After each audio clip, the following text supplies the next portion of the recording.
পাঁচটা গুনাহ অত্যন্ত ভয়ঙ্কর হয়। যে নারী এই পাঁচটা গুনাহ করে থাকে সেই নারীর কোনো কিছু ইবাদত মহান আল্লাহর দরবারত কবুল নহয়। নামাজ, রোজা, সদকা, খায়রাত সকলো ইবাদত ধ্বংস হয়ে যায়। এই পাঁচটা গুনাহ ইমানে ভয়ঙ্কর হয়, যার শাস্তি দুনিয়াতো আছে আখিরাততো আছে। এই পাঁচটা গুনাহ করে থাকিলে দুনিয়াবী জীবন অশান্তিময় হয়ে যায়, দুনিয়া তঙ্গ হয়ে যায়। আখিরাতত তো ইয়ার সাজা আছে, দুনিয়াবী জীবন পর্যন্ত অশান্তিময় হয়ে যায়। জীবনত কেতিয়াও শান্তি নাপায়। টকা পয়সা ধন দৌলত যিমানেই নাথাকক কিয় মানসিকভাৱে পেৰেশান হৈ যায়, হাইৰাণ হৈ যায়, জীৱন অশান্তিময় হৈ যায়। মোৰ প্ৰিয় দিনী ভাই বন্ধুসকল, মোৰ অতি শ্ৰদ্ধাৰ মা আৰু ভনীসকল, এই পাঁচটা গুনাহ যদি আপুনি কৰি আছে, এই পাঁচটা গুনাহৰ কোনো এটা গুনাহৰ লগত যদি আপুনি জড়িত হৈ আছে, এতিয়া ষ্টপ কৰি দিয়ক আৰু আল্লাহৰ ওচৰত তওবা কৰক। আল্লাহৰ ওচৰত হাত তুলি কান্দি দিয়ক, ইয়া আল্লাহ মই গুনাহগাৰ, তোমাৰ নাম গফ্ফাৰ। ইয়া আল্লাহ মইতো শয়তানৰ চক্ৰান্তত পৰি বুজাৰ ভুলত মইতো ভুল কৰিলোৱে। ইয়া আল্লাহ মইতো পাপ কৰিলোৱে, তুমি মাফ কৰনেৱালা হয়। ইয়া আল্লাহ তুমি মোক ক্ষমা কৰি দিয়া, মোৰ জীৱন পবিত্ৰ কৰি দিয়া। এতিয়াও সময় থাকোঁতে তওবা কৰক, নহলে ইহকাল পৰকাল বৰবাদ হৈ যাব। আপুনি এতিয়াও সময় থাকোঁতে তওবা কৰক। মোৰ প্ৰিয় দিনী ভাই বন্ধুসকল, পাঁচটা গুনাহৰ সৰ্বপ্ৰথম যিটো গুনাহ সেয়া হৈছে স্বামীৰ অবাধ্য নাৰী। যি নাৰী স্বামীৰ অবাধ্য হয়, স্বামীক নামানে, স্বামীক মহব্বত নকৰে, সেই নারীর সকল ইবাদত ধ্বংস হয়ে যায়। কোনো কিছু ইবাদত মহান আল্লাহ তাআলার দরবারত কবুল নহয়। মোৰ প্ৰিয় দিনী ভাই বন্ধুসকল, আল্লাহৰ নবী জনাবে মুহাম্মদুৰ ৰাসূলুল্লাহ সাল্লাল্লাহু আলাইহি ওয়াসাল্লাম ইৰশাদ কৰে, সাহাবাসকলক সম্বোধন কৰি কয়, হে মোৰ সাহাবাসকল, নাৰীসকলক বেছি বেছি দান খয়ৰাত কৰিবলৈ কোৱা, বেছি বেছি সদকা কৰিবলৈ কোৱা, বেছি বেছি তওবা ইস্তিগফাৰ পঢ়িবলৈ কোৱা, কিয়নো জাহান্নামত বেছিভাগ মই নাৰীক দেখা পালো। নাউজুবিল্লাহ, নাৰীসকলক বেছিভাগ জাহান্নামত দেখা পালো। আল্লাহৰ নবী সাল্লাল্লাহু আলাইহি ওয়াসাল্লাম মেৰাজলৈ যাওঁতে জান্নাত জাহান্নামৰ ভ্ৰমণ কৰিছে, এই কায়নাতৰ ভ্ৰমণ কৰিছে, জাহান্নামৰো দৃশ্যবোৰ নবী সাল্লাল্লাহু আলাইহি ওয়াসাল্লামে দেখা পালে। তাতেও বেছিভাগ জাহান্নামত বেছিভাগ নাৰীসকলক দেখা পাইছে। সাহাবাসকলে যেতিয়া এই কথা শুনিলে যে মহিলাসকল জাহান্নামী কিয়, মহিলাসকলে যে বেছিভাগ মহিলাই জাহান্নামত যাব, ইয়াৰ কাৰণটো কি? আল্লাহৰ নবী জনাবে মুহাম্মদুৰ ৰাসূলুল্লাহ সাল্লাল্লাহু আলাইহি ওয়াসাল্লামে কয়, ইয়াকফুৰনা, তেওঁলোকে কুফুৰ কৰে। সাহাবাসকল আচৰিত হৈ গল যে মহিলাসকল বেছিভাগ আল্লাহক নামানে নেকি, আল্লাহৰ ইবাদত নকৰে বা আল্লাহক নামানে নেকি? আয়াকফুৰনা বিল্লাহ, তেওঁলোকে আল্লাহৰ লগত কুফুৰ কৰে নে? আল্লাহৰ নবী জনাবে মুহাম্মদুৰ ৰাসূলুল্লাহ সাল্লাল্লাহু আলাইহি ওয়াসাল্লামে কয়, নহয়, ইয়াকফুৰনাল আশিৰ, তেওঁলোকে নিজৰ গিৰিয়াকক নামানে, গিৰিয়াকৰ অস্বীকাৰ কৰে।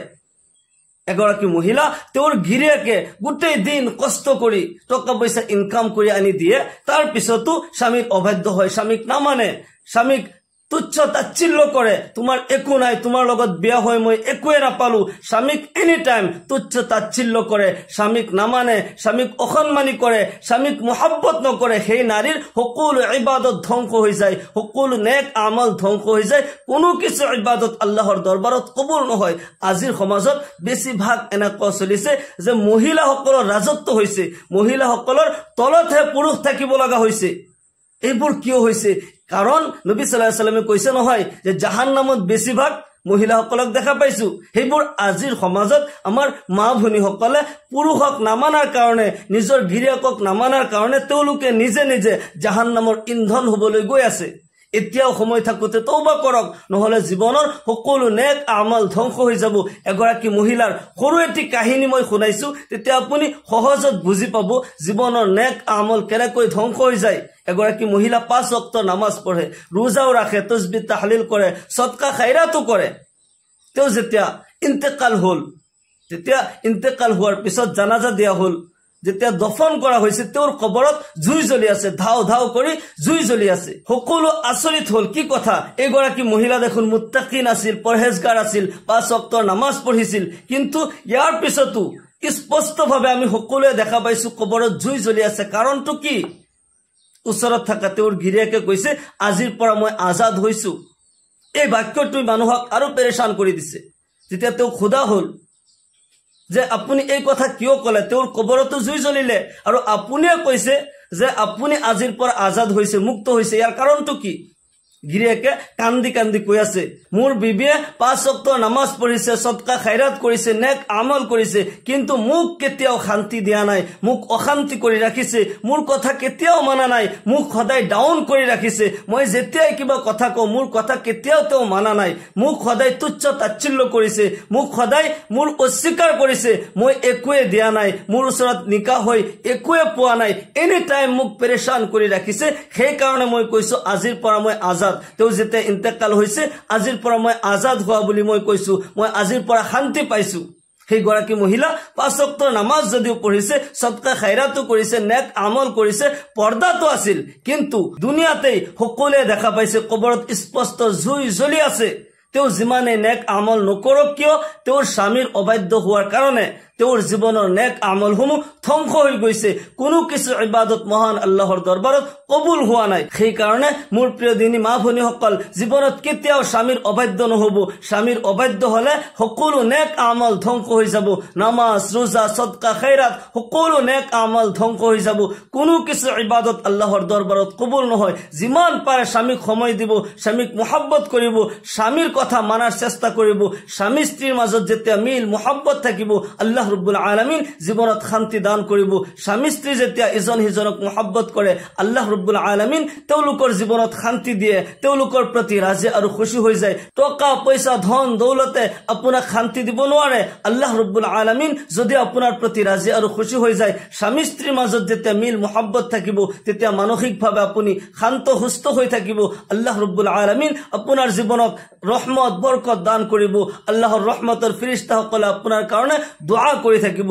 যি ঘৰত স্বামী স্ত্ৰীৰ মাজত মিল মহব্বত নাথাকে সেই ঘৰ শয়তানৰ কুণ্ড হৈ যায়, শয়তান সেই ঘৰত বাহা লয়। আৰু যি ঘৰত স্বামী স্ত্ৰীৰ মাজত মিল মহব্বত থাকে সেই ঘৰত আল্লাহৰ ৰহমতৰ ফেৰেশতাসকলৰ আগমন হয়। আল্লাহৰ ৰহমতৰ ফেৰেশতাসকলে সেই স্বামী স্ত্ৰীৰ জীৱনৰ শান্তিৰ কাৰণে, তেওঁলোকৰ মাগফিৰাতৰ কাৰণে আল্লাহৰ ৰহমতৰ ফেৰেশতাসকলে দোয়া কৰি থাকে। সেই কাৰণে মোৰ প্ৰিয় দিনী মা ভনীসকল, স্বামীক সদায় মহব্বত কৰিব, স্বামীৰ কথা মানিব, স্বামীৰ কথা কেতিয়াও অমান্য নকৰিব, কোনো পৰপুৰুষৰ লগত কোনো প্ৰেম নকৰিব, পৰপুৰুষক সময় নিদিব। যিখিনি সময় আপুনি দিব লাগে আপোনাৰ স্বামীক আপুনি সময় দিব, স্বামীৰ কথা মানিব, তেতিয়া আল্লাহ ৰব্বুল আলামিন আপোনাৰ প্ৰতি ৰাজি আৰু খুশি হৈ যাব। 2 নম্বৰত যিটো গুনাহ, যিটো পাপ কৰিলে জীৱনৰ সকলো নেক আমল ধ্বংস হৈ যায়, নামাজ ৰোজা সদকা খাইৰাত সকলো নেক আমল বৰবাদ হৈ যায়, কোনো কিছু ইবাদত আল্লাহৰ দৰবাৰত কবুল নহয়, সেয়া হৈছে আল্লাহৰ বাহিৰে অন্য কাৰো আগত মাথা নত কৰা, আল্লাহৰ লগত অন্য কাৰোবাক অংশীদাৰ বনোৱা।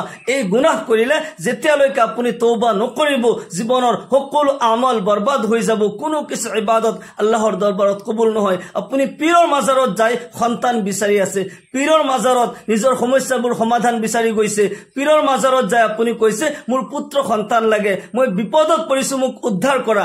পীৰে পাৰিব নেকি উদ্ধাৰ কৰিবলৈ? আপুনি পীৰৰ উচিল্লালৈ দোয়া কৰিব পাৰে, ওলি আউলিয়া সকলৰ উচিল্লালৈ, নবীৰ উচিল্লালৈ, সাহাবাসকলৰ উচিল্লালৈ আপুনি দোয়া কৰিব পাৰে, কিন্তু তেওঁলোকৰ পৰা আপুনি একোৱে বিচাৰিব নোৱাৰে, তেওঁলোকে দিব নোৱাৰে। আপুনি তেওঁলোকৰ ৰুহান মাগফিৰাতৰ কাৰণে দোয়া কৰক, তেতিয়া তেওঁলোকৰ ৰুহে আপোনাৰ কাৰণে দোয়া কৰিব আৰু সেই দোয়া আপোনাৰ কাৰণে মূল্যৱান হয়। কিন্তু কোনো পীৰৰ ওচৰত যাই যদি আপুনি কয় মোক সন্তান লাগে, পীৰৰ ওচৰত যাই কয় মই বিপদত পৰিছো মোক উদ্ধাৰ কৰা, আপুনি শিৰিক কৰিলে। যেতিয়ালৈকে আপুনি তওবা নকৰিব আপোনাৰ কোনো কিছু ইবাদত আল্লাহৰ দৰবাৰত কবুল নহয়। আজিকালিতো এইবোৰ কথা কিছুমান লাইটলি লোৱা হৈছে, পাৱাৰৰ কাৰণে, কুৰ্চিৰ কাৰণে কাৰোবাৰ কোনো মানুহৰ চৰণত যাই সেৱা কৰা হৈছে। এগৰাকী মুছলিম মহিলা হিজাব পিন্ধি মুখ্যমন্ত্ৰীৰ চৰণত যাই সেৱা কৰি আছে, নাউজুবিল্লাহ। তেওঁ কেনেকুৱা মুছলমান হয়? আফসোস লাগে যে তেওঁ কুৰ্চিৰ কাৰণে, পাৱাৰৰ কাৰণে, কিছু ধন সম্পত্তিৰ কাৰণে কাৰোবাৰ কোনো মানুহৰ চৰণত যাই সেৱা কৰিছে। আল্লাহৰ বাহিৰে অন্য কাৰোবাৰ আগত নত হোৱা মানে আপুনি শিৰিক কৰিলে। আপুনি কেনেকুৱা মুছলমান হয়? নতুন কৰি আপুনি তওবা পঢ়ি, আপুনি কলিমা পঢ়িলেহে আপুনি মুছলমান হ'ব, নহলে আপুনি মুশৰিক হৈ গৈছে।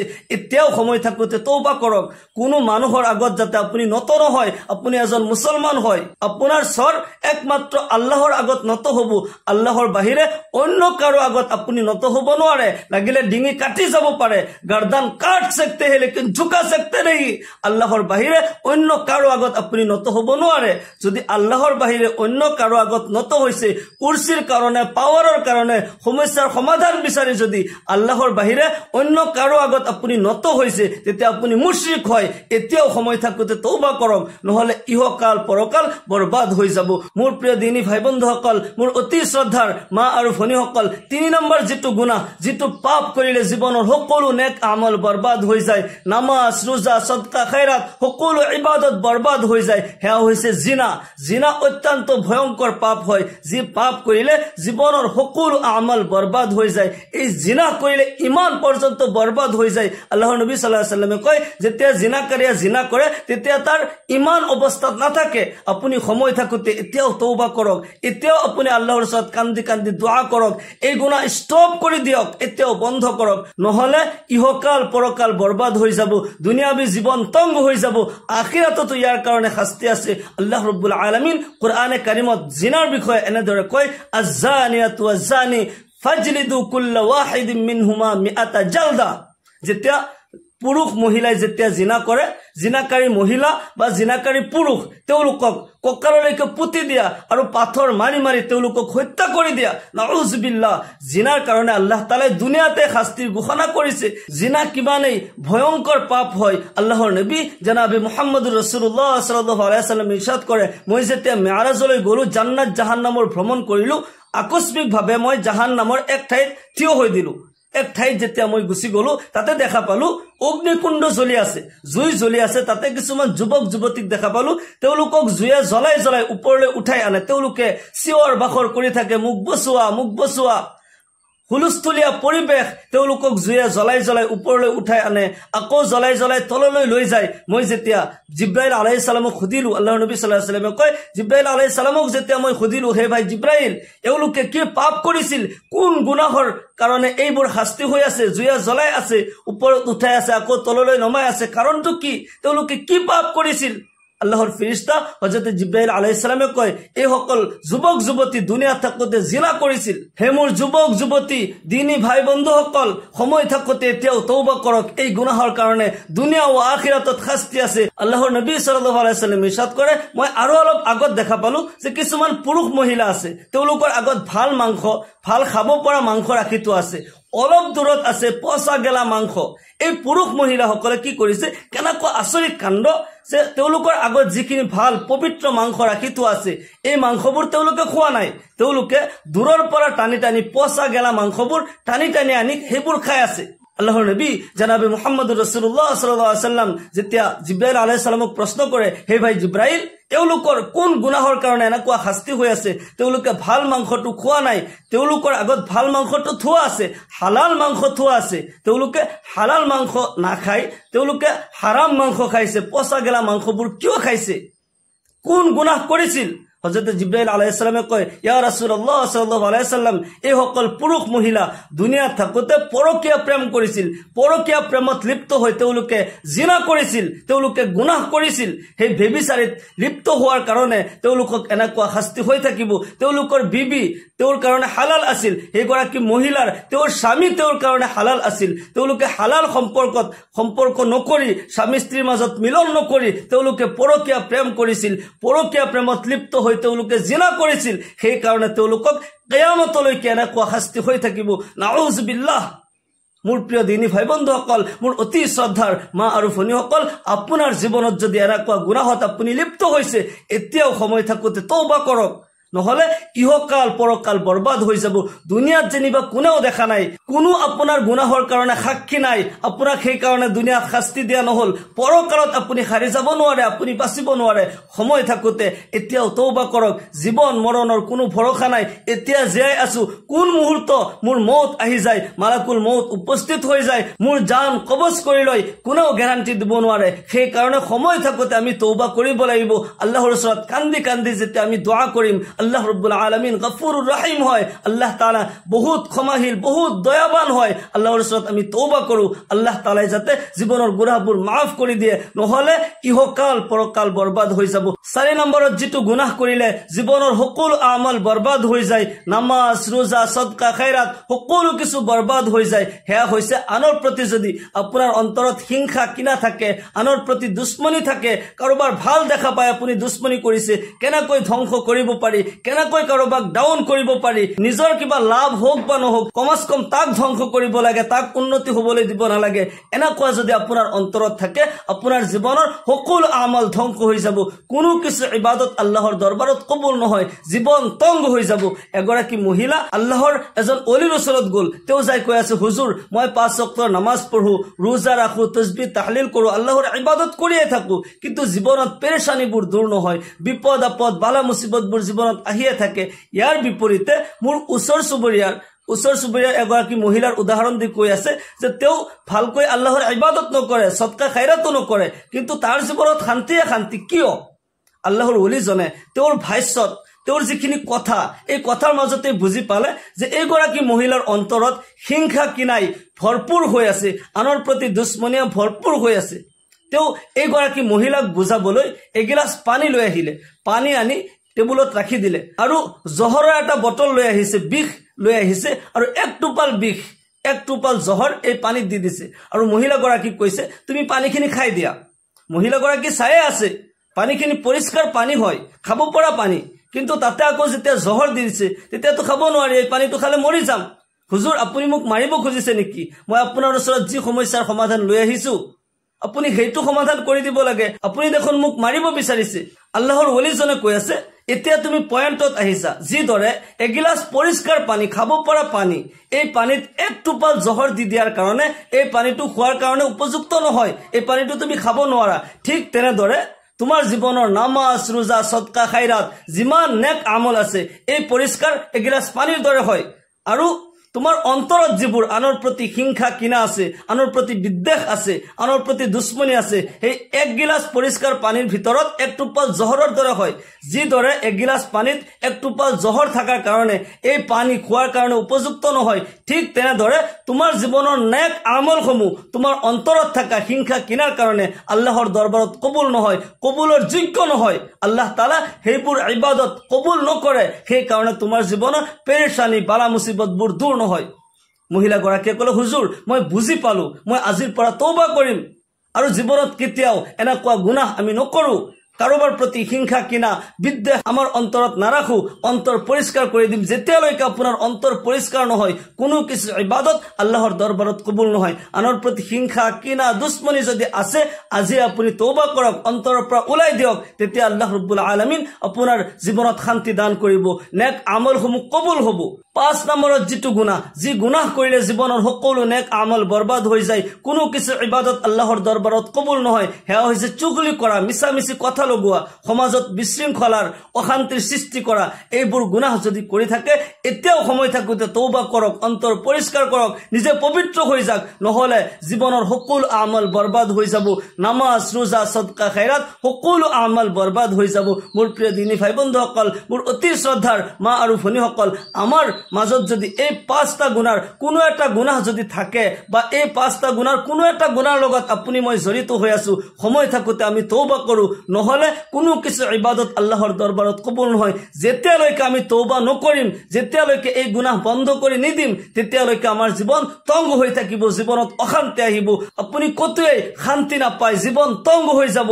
টকা পইচা ধন দৌলত যিমানেই নাথাকক কিয় এই সম্পত্তি আপোনাক শান্তি দিব নোৱাৰে। আপোনাৰ অন্তৰত যদি শান্তি না থাকে, আপুনি মানসিকভাৱে পেৰেশান যদি হয়, মানসিকভাৱে যদি অশান্তিময় হয়, তেতিয়া আপুনি যিমানেই টকা পইচা ইনকাম নকৰক কিয় সেই টকা পইচা সেই সম্পত্তিৰ মাজত আপুনি শান্তি নাপায়। গতিকে এই 5টা গুনাহ যদি আমি কৰি আছো, সময় থাকোতে আমি তওবা কৰো, আল্লাহ ৰাব্বুল আলামিন আমাক সকলোকে হিদায়াত নসিব কৰক, সকলোকে এই 5টা গুনাহৰ পৰা বাচি থাকাৰ তৌফিক দান কৰক। সকলোকে আল্লাহুম্মা আমিন। ওয়া আখিৰু দাওয়ানা আলহামদুলিল্লাহি ৰাব্বিল আলামিন। আসসালামু আলাইকুম ওয়া ৰাহমাতুল্লাহি ওয়া বাৰাকাতুহু।